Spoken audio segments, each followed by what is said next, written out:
Hello friends, welcome to साहस of solutions. दोस्तों, जैसा कि सीरीज के पिछले वीडियो में हमने रिएक्टिव फॉर्म के बारे में देखा कि रिएक्टिव फॉर्म क्या होता है और उसका एग्जाम्पल करके हमने देखा, और हमने बोला था कि अगले वीडियो में हम रिएक्टिव फॉर्म में वैलिडेशंस करके देखेंगे, किस तरीके से वैलिडेट करते हैं कंट्रोल्स को, किस तरीके से पूरा का पूरा फॉर्म वैलिडेट किया जाता है, किस तरीके से मल्टीपल वैलिडेशंस लगाते हैं किसी भी कंट्रोल पर।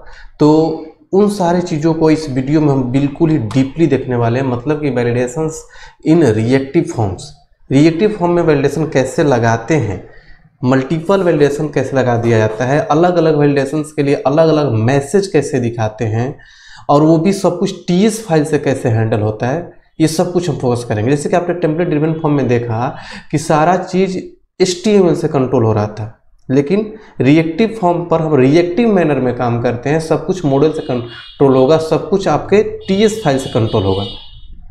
तो चलिए देखते हैं। हमने यहाँ पर ये सब कुछ बता रखा है कि ये जो भी चीज़ें कोड हमने लिख रखा है, ये जो भी कोड है ये टीएस फाइल का कोड है।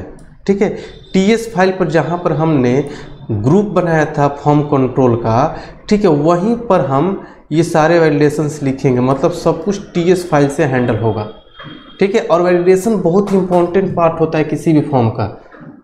किसी भी यूजर पर हम बिलीव नहीं करते कि यूजर सही तरीके से ही कोई भी डेटा फिलअप करेगा। अगर आपको यूजर से एक्यूरेट डेटा लेना हो, करेक्ट डेटा लेना हो, तो आपको वैलिडेशन अच्छे से लगाना हो। नहीं तो यूजर किसी भी इन कंट्रोल में कुछ भी फिल कर सकता है। मोबाइल नंबर में ईमेल आईडी डाल देगा, ईमेल आईडी में ABC कुछ भी लिख सकता है, मोबाइल नंबर 5 डिजिट कहीं डाल सकता है, कुछ भी कर सकता है। या फिर आपको फर्स्ट नेम लास्ट नेम लेना है, उसमें किसी कंट्रोल में डेटा फिलअप ही ना करे। तो आपको अपने अकॉर्डिंग, अपने एप्लीकेशन के अकॉर्डिंग सारे वैलिडेशंस को यूज करना होगा, ताकि आपके पास जो डेटा है एक्यूरेट आए।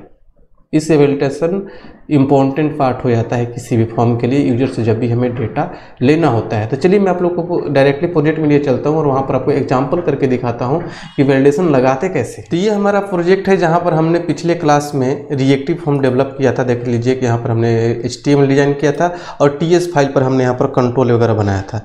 ठीक है, कंट्रोल बनाने के बाद हमने क्या किया था कि यहाँ पर मैंने बताया था कि न्यू कीवर्ड को कैसे अवॉइड करते हैं। देखिए यहाँ पर न्यू कीवर्ड को पूरा का पूरा अवॉइड करता है। मतलब स्टैंडर्ड का कोड हमने लिखना आप लोग को पिछले क्लास में सिखाया था, पिछले वीडियो में आप लोग को दिया था मैंने। ठीक है, अब हम बात करते हैं कि इसमें वैलिडेशन कैसे लगाएंगे। हमने यहाँ पर एक चीज़ दिखाया था आप लोग को कि हमने यहाँ पर चेक किया था कि फॉर्म डेटा डॉट वैलिड। अभी हम कुछ भी फिल नहीं कर रहे थे, इसका आउटपुट ये था, कुछ नहीं भी फिल करेंगे। ठीक है, देखिए इंस्पेक्ट एलिमेंट और कंसोल में कुछ नहीं भी फिल कर रहे हैं, इसको मैं हटा देता हूँ। ठीक है, कुछ नहीं फिल करेंगे तब भी हमारा क्या होगा, ट्रू बता रहा है वैलिडेशन। और कुछ फिल कर देंगे तब भी ट्रू बताएगा, क्योंकि हमने अब केवल वैलिडेशन चेक किया है, बताया नहीं कि वैलिडेशन किस चीज़ का वैलिडेशन, क्या वैलिडेट करना है। रिक्वायर्ड फिल वैलिडेटर है, मीन लेंथ है, मैक्स लेंथ है, ईमेल है, क्या वैलिडेट किया करना है ये हमने नहीं बताया। तो अब हमें इसको यूज करना है, इंप्लीमेंट करना है। तो इंप्लीमेंट करने के लिए हम HTML पर यूज नहीं करेंगे। HTML पर ऐसा नहीं कि हम यहाँ पर रिक्वायर्ड लिख देंगे, ऐसा नहीं कि यहाँ पर आप रिक्वायर्ड लिखिएगा तो नहीं चलेगा। ठीक है, ये लिखने का मतलब ये हो गया कि आप टेम्पलेट ड्रिवन फॉर्म वाला जो कंसेप्ट है वो यूज कर रहे हैं। अगर आप रिएक्टिव फॉर्म डेवलप कर रहे हैं तो रिएक्टिव मैनर में आपको काम करना होगा, तभी आप एक स्टैंडर्ड का कोड लिखेंगे और किसी बड़े कॉर्पोरेट में काम करेंगे तो आपका कोड रिजेक्ट नहीं होगा। ठीक है, तो इसके लिए जो भी वैलिडेशन लिखना होगा ये आप यहाँ पर लिखेंगे। जैसे मुझे FNAME को, फर्स्ट नेम को रिक्वायर्ड करना है, तो यहाँ पर कॉमा लगाइए और लिखिए वैलिडेटर्स, ठीक है, डॉट रिक्वायर्ड। ठीक है, इसी तरीके से यहाँ पर भी आप लगा सकते हैं लास्ट नेम के लिए वैलिडेटर्स डॉट रिक्वायर्ड। यहाँ पर ईमेल के भी आप लिख सकते हैं वैलिडेटर्स डॉट रिक्वायर्ड। ठीक है, ये तीनों रिक्वायर्ड हो गया। मोबाइल नंबर पर भी आप लगा सकते हैं, जैसे वैलिडेटर्स डॉट रिक्वायर्ड, इस तरीके से आप लगा सकते हैं। तो अब देखिए, अब जैसे ही मैं ब्राउजर पर चलता हूँ, अब कुछ नहीं फिल करूँगा तब देखिए वैलिडेशन फॉल्स होगा। जब तक मैं सब कुछ फिल ना कर दूँ सारे, मैं इसमें फिल कर दिया चंदन, तो अभी भी वैलिडेशन फॉल्स बताएगा, क्योंकि अब इन दोनों पर भी मैंने रिक्वायर्ड फिल वैलिडेटर लगा रखा है। इस पर मैंने डाल दिया सिंह, इस पर मैंने डाल दिया c@gmail.com। ठीक है, और अब किया तो देखिए अप्रूव हुआ। मतलब सारे कंट्रोल को रिक्वायर्ड फिल वैलिडेटर के अकॉर्डिंग चेक करने लगा कि आपने जो वैलिडेशन लगाया है वो फुलफिल हो रहा है कि नहीं हो रहा है। ठीक है, तो हमने कहाँ पर चेक लगाया? चेक लगाया TS फाइल पर, न कि HTML पर। HTML पर हमने कुछ नहीं किया। अब मैं चाहता हूँ कि मैसेज दिखाऊँ, ठीक है, कि अगर यूजर फिल नहीं करता है, जाता है और बाहर निकलता है और कुछ फिल नहीं करता है तो उसको मैसेज दिखना चाहिए कि फर्स्ट नेम इज रिक्वायर्ड। तो इसके लिए हम क्या करेंगे, अब मैसेज लिखेंगे जो कि HTML पर हम लिखेंगे। यहाँ पर बहुत सारे तरीके होते हैं कस्टम मैसेज वगैरह लिखने के लिए, ठीक है, लेकिन अभी फिलहाल आप इतना समझिए कि हम यहाँ पर मैसेज कैसे डिस्प्ले कराते हैं। ऐसे तो प्रोजेक्ट में जब कॉर्पोरेट में काम करते हैं तो अलग अलग तरीके से कस्टम मैसेज भी दिखाना पड़ता है, जो एडवांस चीज़ें होती हैं वो सब, ठीक है। तो यहाँ पर अगर आपने दिखाना है तो आप लिखिए एक डिव, तो मैसेज वहीं पर नीचे में दिखाएगा, डिव लिखिए और यहाँ पर लिखिए *ng इफ़, ठीक है। आप @if भी लिख सकते हैं और यहाँ पर लिखिए REG फॉर्म, जो आपका ये फॉर्म का नेम है, ठीक, जो आपका कंट्रोलर से आ रहा है, ठीक है, .controls, ठीक है, ठीक है, लिख दिया मैंने .controls, ठीक है, और इसके अंदर मैंने डाल दिया क्या, fname। हमने क्या चेक किया कि REG फॉर्म के अंदर जो कंट्रोल है fname है, इसको किसी ने टच किया है क्या, टच किया है क्या। और टच करने के बाद देखिए अच्छे समझिएगा एक एक पॉइंट को, टच करने के बाद REG फॉर्म, इसी को मैं कॉपी कर लेता हूं, ये कंट्रोल इनवैलिड है क्या, मतलब वैलिड, और यहाँ पर आप लगा सकते हैं नॉट ऑपरेटर या फिर यहाँ पे इनवैलिड लिख सकते हैं। अगर ये ऐसा है कि मतलब इस कंट्रोल को किसी ने टच किया और उसमें कुछ फिल नहीं किया तो आप यहाँ पर मैसेज दिखा सकते हैं क्या, फर्स्ट नेम इज रिक्वायर्ड, ऐसा आप दिखा सकते हैं, ठीक है। अब ये आपका हो गया क्या, यह मैसेज दिखना शुरू हो जाएगा। अब देखिए क्या करेंगे हम, यहाँ पर ng if के लिए हमें क्या करना पड़ेगा, यहाँ पर कॉमन मॉड्यूल को इंपोर्ट करना पड़ेगा, ठीक है। यहाँ पर आप लिखेंगे कॉमन मॉड्यूल,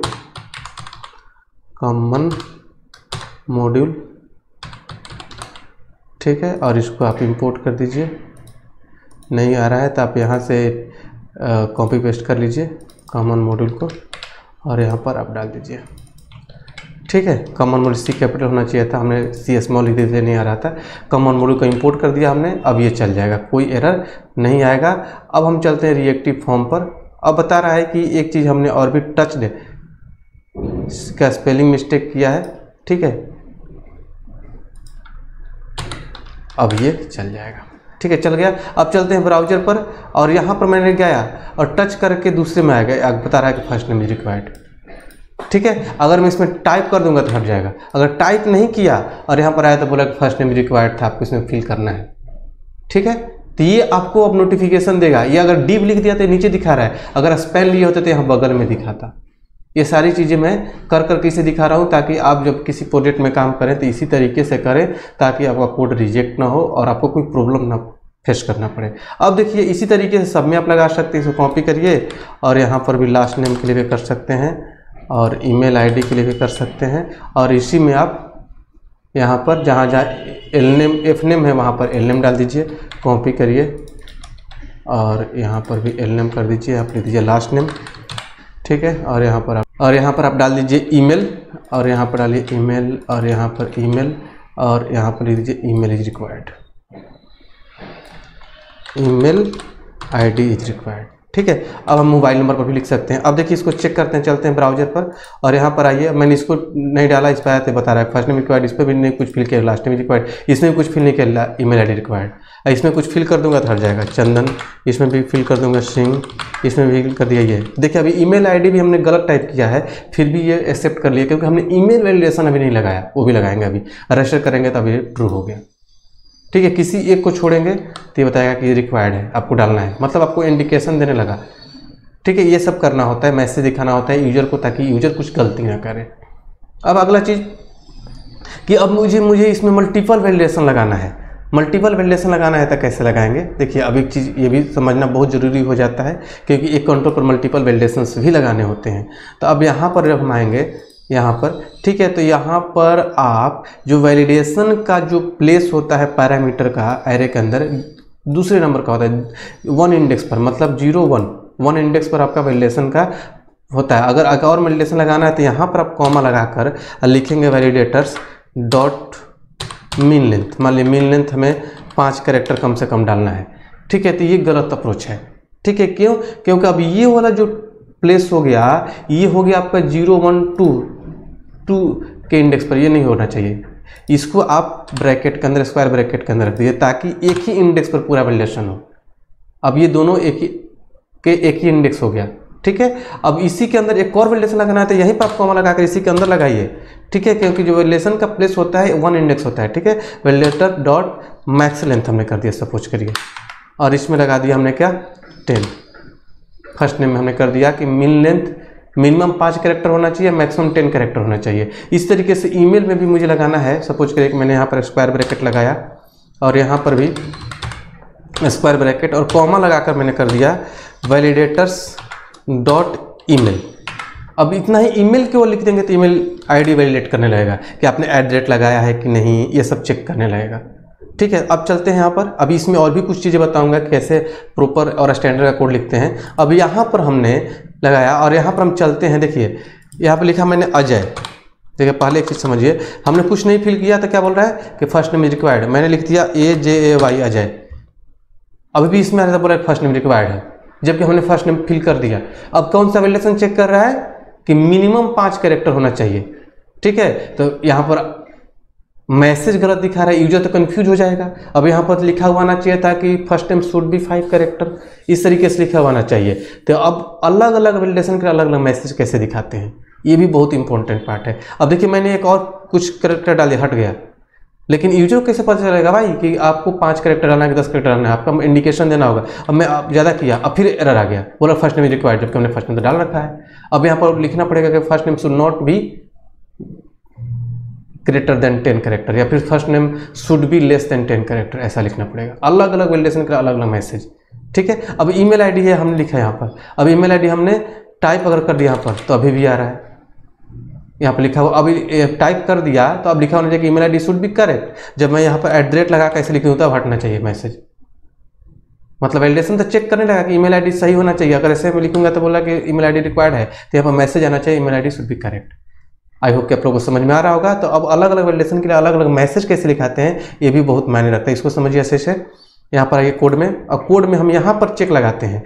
अब इसके अंदर हम चेक लगाएंगे, फिर लिखेंगे इफ़, या फिर आप लगा दीजिए स्पैन @ इफ़ लगाते थे डायरेक्ट बाहर इफ़ लगा सकते थे @ इफ़, इस तरीके से जो लेटेस्ट सिंटेक्स है ऐसे लिख के और उसके अंदर स्पैन रखेंगे, ठीक है। अभी मैं इसको पुराने सिंटेक्स से बता रहा हूँ, नहीं तो @ इफ़ लगा लीजिए जो मैंने आप लोगों को बता रखा है इस सीरीज में, ठीक है। लिखिए *ng इफ़, ठीक है। और यहाँ पर लिखिए क्या कि ये RG form control F name जो है यहाँ पर अगर हैज एरर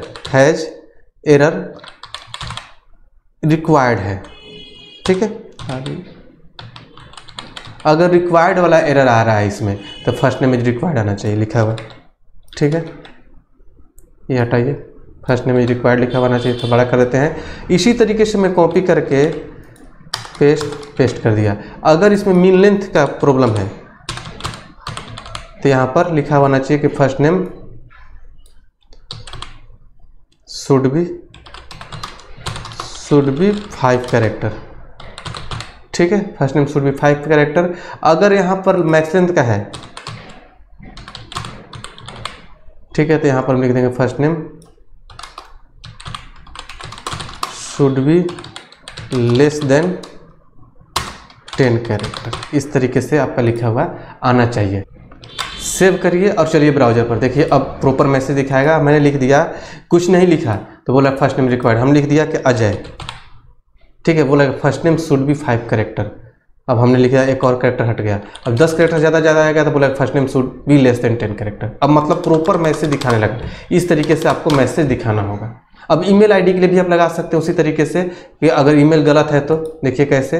यहाँ पर एक तो हम लगा देते हैं कुछ इस तरीके से, इसी कॉपी करके इस सस्पेंड को, चलिए मैं इसी कॉपी कर लेता हूँ पूरा, और यहाँ पर ईमेल वाले में यहाँ पर मैं लगाता हूँ, ठीक है। और यहाँ पर लिखता हूँ email is required, ID is required, और यहाँ पर मैं ईमेल डाल देता हूँ, कॉपी ईमेल ईमेल, और यहाँ पर ईमेल अगर चेक करें mix length min length max length है नहीं, रिक्वायर्ड के लिए रिक्वायर्ड, और यहाँ पर लिख देंगे email ID is email ID should be correct होना चाहिए। ठीक है, अब देखिए अब हम ईमेल आईडी गलत टाइप करेंगे, यहाँ पर हमने गया कुछ नहीं लिखा तो ईमेल आईडी इज रिक्वायर्ड बोल रहा है, मैंने कुछ लिखा तो बोला email ID should be correct. ठीक है, और @ लगाकर जीमेल करेंगे, हट जाएगा एरर। कुछ गलत या डेट वगैरह लगाएंगे, इस तरीके से लिखेंगे तो बोलेगा करेक्ट करो, ईमेल आईडी आपका गलत है। तो इस तरीके से अलग अलग वैलिडेशन के लिए अलग अलग मैसेज आप दिखा सकते हैं, और ये बहुत ज़रूरी है। आप किसी भी प्रोजेक्ट में काम करेंगे तो ये आपको करना होगा।